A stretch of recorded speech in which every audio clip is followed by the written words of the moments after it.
Bon, du coup, nous revoilà plusieurs heures plus tard, hein. Tout à l'heure, j'ai filmé, on était le matin. Là, on est le soir. Donc, qu'est-ce qui s'est passé entre-temps? Donc, le moteur est dedans. J'ai rebranché tout le faisceau ici en dessous. Le collecteur d'admission a été remis. Au niveau du collecteur d'admission, j'ai laissé l'actuateur de ralenti et j'ai dégagé ça. Donc tout ce qui est le système de récupérateur d'huile, il faut impérativement le dégager. C'est un IA en merde. Voilà, donc il faut surtout pas le laisser ça. Ça, et pour remplacer ici, donc j'ai récupéré le caoutchouc pour aller sur le collecteur et j'avais un obturateur qui rentrait pile poil. Voilà, donc ça c'est fait. Donc pour la partie collecteur, on est ok. J'ai passé l'arrivée d'huile ici au travers et je suis donc venu le fixer en bas avec. Ah, ça c'est beau ça. Petit ressort en fait qui est là uniquement pour éviter que le tuyau en fait vienne frotter sur le collecteur. Voilà. Du coup ça c'est fait. J'ai remonté les papillons, les tuyaux d'eau de refroidissement du corps de papillon. Idem après derrière.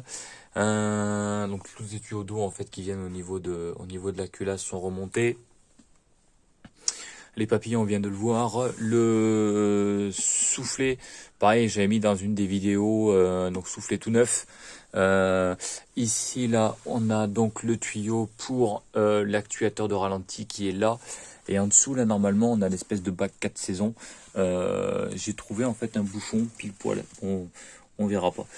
Mais j'ai trouvé un bouchon pile poil qui rentre du même diamètre sur lequel j'ai mis un collier. Voilà, comme ça bougera pas. On peut voir ici donc un récupérateur d'huile qui est fixé. Merci à Cédric de m'en avoir fait cadeau. Voilà, ce tuyau là, ça fait partie effectivement. Il est rebranché, en fait, il est repiqué au niveau du recyclage d'huile qui va pour le bas moteur. Voilà, il faudra que je fasse la même du coup ici. Donc avec un Y, donc ça va venir en fait jusque là, ici là, et puis après ici là il y aura un tuyau pour certainement dégazer, pour dégazer par terre. Euh, voilà. Ensuite que j'oublie rien. Où est-ce qu'on en est? Ici j'ai enlevé donc la bouteille filtrante du système de climatisation.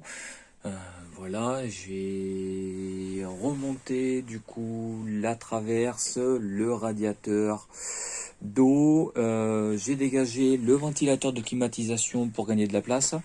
Voilà, et j'ai positionné en fait comme ça l'échangeur d'air qui m'a été vendu également par Cédric. Voilà, donc là il est posé, donc il sera de toute façon à cet endroit-là, un peu plus reculé, mais il sera exactement comme ça. Je vais certainement passer commande, du coup, je viens de prendre les mesures, tout ça, tout le système de piping en fait pour l'admission. Comme ça, ce sera fait. Et puis voilà. Mais après pour le reste, bah, tout est ok. Si sur le collecteur d'admission, comme ça, sur les moteurs M52 pardon, il y a une petite sortie d'air en fait en dessous qui est obstruée par un bouchon.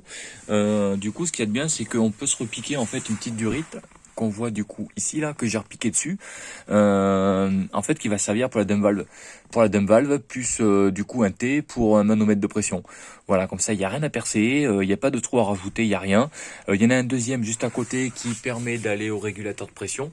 D'ailleurs je me posais la question, le régulateur de pression normalement il est censé fonctionner sur de l'aspiration. Là, du coup, il va prendre de la pression. Donc, je sais pas du tout si ça va être gênant ou pas. À vrai dire, je me suis pas posé la question juste là. Jusque là, c'est à l'heure en le montant. J'ai dit, ah ben tiens, ouais, normalement, ça marche par l'aspiration. Alors là, il y aura de la pression. Bon, eh bien, on verra bien. On verra bien comment ça marche.